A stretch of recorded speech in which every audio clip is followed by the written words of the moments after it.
The structure of Luke's Beatitudes is different from Matthew. Luke has 4 positive Beatitudes at the beginning. Blessed are the poor. Blessed are you who are hungry now. Blessed are you who now weep.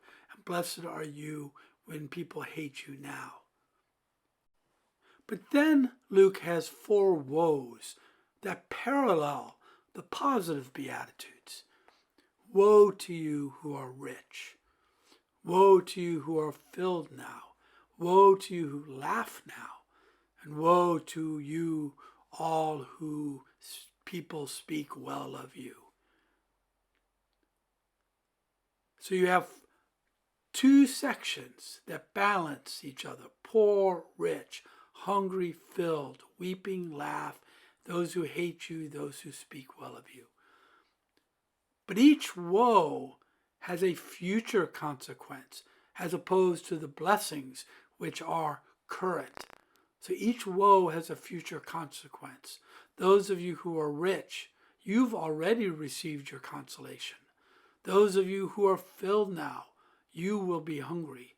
Those of you who laugh now will grieve and weep.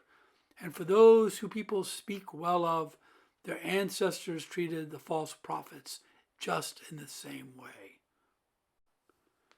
Now, the woes in Luke are not meant to be condemnations. They're meant to be warnings. Luke is saying, don't think just because you have all these good things that you are blessed by God.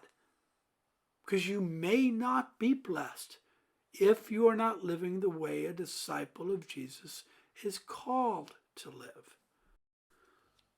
Luke has a slightly different purpose in his Beatitudes than Matthew. Whereas Matthew focuses on what is the proper attitude of a disciple, so the attitude of a disciple, Luke's focus is on how a disciple of Jesus lives out this calling in a concrete way in their life and by their actions. So Luke gets much more concrete than Matthew. Matthew talks about attitude, proper attitude. Luke talks about how you actually live this out in your life. Luke frames the Beatitudes as, quote, this is the way you are now, unquote, poor, hungry, weeping, maltreated. But you are blessed now because those others who have all these things now will not have them in the future because they are not living out proper discipleship like you are. So for Luke, the focus is on discipleship and what that means. Luke goes on to drive this point home in the sayings that follow the Beatitudes in Luke 6:27-36. In this section, Luke, in a sense, is saying, okay, so how do we live these Beatitudes out concretely in our lives? And what follows are some of the hardest sayings of Jesus. But a follower, a disciple of Jesus, according to Luke, is called to live these out in his or her life. We have the saying, love your enemies. Bless and pray for those who mistreat you. Offer your right cheek to one who strikes you on your left.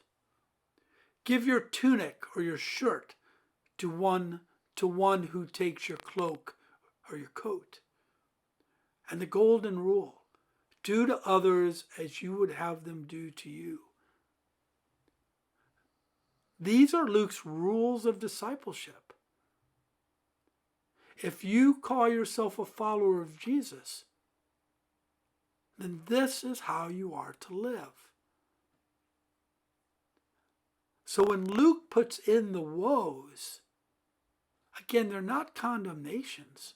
They're challenges to say, are you living the life of a disciple of Jesus that we are actually called to live.